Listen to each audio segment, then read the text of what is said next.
Good morning, my fellow yogic travelers. I'm mighty glad to be alive today, and I hope that you are too, as we continue to live, laugh, love, learn, linger, and live the life we love. Thursday, it's my little storytelling day, so bear with me here.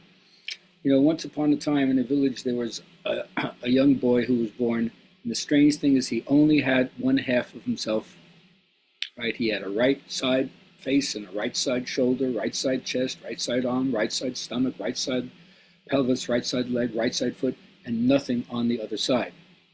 And of course, his parents were shocked, but you love the baby no matter what, and so they tried to raise it as best as they could.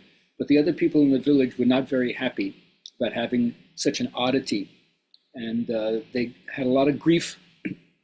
People were always criticizing, making fun of him, until life became so intolerable that, against their deep intuition and better judgment, fathers and mothers said to the son, "You just have to leave. It's no longer tenable for you to be here." And he was like, adolescent in age, and off he went down the road, had no idea where he was going, what he was doing. But strangely enough, as he's going down the road, he sees coming in the opposite direction towards him a boy who only had a left side. Unbelievable. Left face, left chest, left arm, left stomach, left pelvis, left leg, left foot, same way, a perfect match for him. And of course, when they saw each other, wouldn't you think that they'd run together and embrace each other? Now that I found my other half? Not in this story. Instead, they wrestled with each other, and they threw each other down, and they happened to be right next to a river, and their wrestling took them into the river, where they're thrashing and grappling with each other. And then the strangest phenomenon is when they came out of the river, they were one whole boy. And it just so happened, at the moment that they came out, there was an elder from the village who was there. They said, "We've been waiting for you to become whole. And now return with me to the village, because everybody's there to celebrate your wholeness and dance your return." I'm not sure I know what that story means, but it has something to do with each one of us may seem to be lacking something. And if you happen to find it, it's a tussle. It isn't just immediately welcomed into you, so I think. And by grappling with it, even fighting with what seems to be the polar opposite of your own self, tends to bring a certain kind of integration. And the moment that happens, there's always the voice of the elder there telling you to come back to the community, that you have gifts. And that's my morphing into my question for today. How do you give back to your community with the gifts and talents that you have? I'd like to hear how you can personally assess the way you make a difference with the things that you incarnated with and that the world needs so bad. So let me know what that is, either by writing it down in your journal, elevating the conversation with the people where you are, or tell me about it, and I'll tell you mine.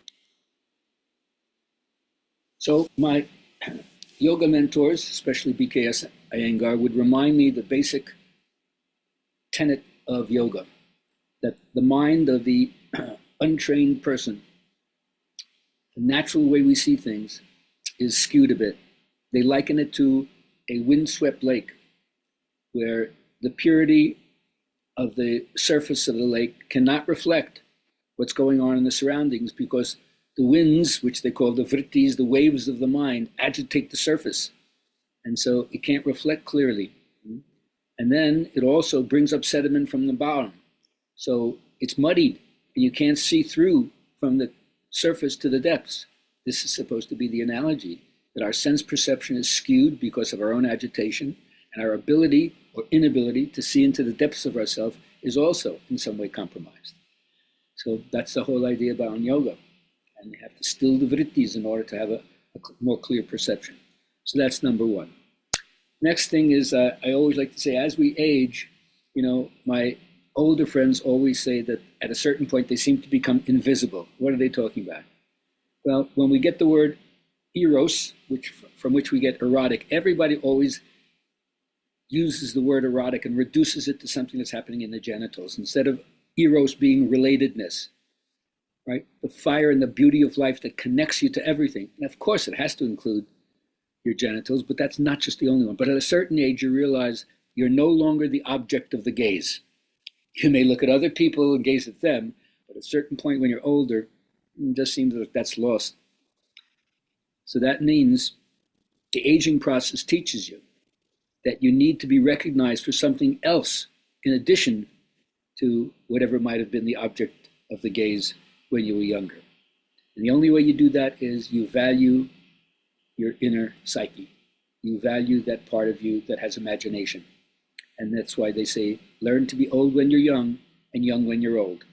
And that'll bring a balance with how you relate to your erotic energy that expands it beyond second chakra sexuality, reproduction, and pleasure into the relatedness to all of life.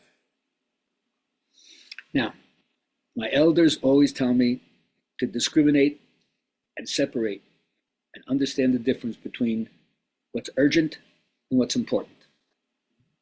The urgent is always emerging and you got to take care of it. Like if the house is burning down, you get out of the house. That's the emergency. But what's important may not be what's happening in the moment. It has to be a long-range view and something you commit to work on an ongoing basis. So you distinguish between the urgent and the important. Because if you're always putting out fires, there's no time to deal with what's important. So see whether or not you create a smoke screen. Like Jung says, most people create ad hoc suffering in their life to avoid the legitimate suffering that life asks you to do. Next thing my elders tell me is like honor your family history. Remember, you're a branch of the family tree, and therefore, in some ways, a kind of keeper and curator of the spirit memory of your family. Even if there was trauma and negative experiences, art doesn't only embrace what's beautiful and nice about the human situation. So even if the parents, grandparents, or the people coming even before them are shadowy, still it's your history. You can learn tremendous things about going into them as long as there's people around who are alive to ask questions and try to explain to you how things unfolded. I really suggest you do that. And then from the, thought it was Mother Teresa, but it really wasn't Mother Teresa, it was Kenneth Keith, a Harvard businessman who gave that poem anyway, which you can find out about it. But the best line is, if you give your best, it may never be enough. Give your best anyway. So sometimes you're in a family situation where, for whatever reason, you internalize the idea that anything I do is not right. No matter what I do, it's not enough. Well, you're not in a family situation now if you're a grown person. But you have to learn what is inside you that gives the best you're capable of. Even if it's not enough, give it anyway. Because nothing satisfies the inner hunger. Nothing appeases that emptiness as much as putting out the best one that you got. And only you know what that one is. And of course, all the death and resurrection motifs are part of how we understand growth. Something has to die in order for you to grow into something bigger. And I don't know how you spin it in your life, but I try to stop judging people negatively and instead go on a rampage of appreciation for what I like about that person or what I like about life. It's so much more fun when you learn to appreciate rather than depreciate. You'll see that you're much more life-giving and not life-draining.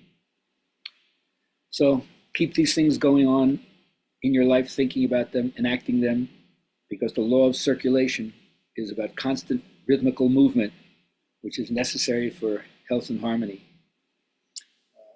And then that bleeds into understanding that all forms of congestion are not healthy.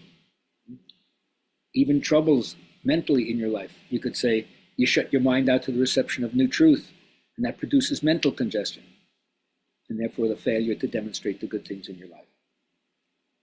So may you all send out thoughts of love, healing, peace, every man, woman, child on the earth, without distinction,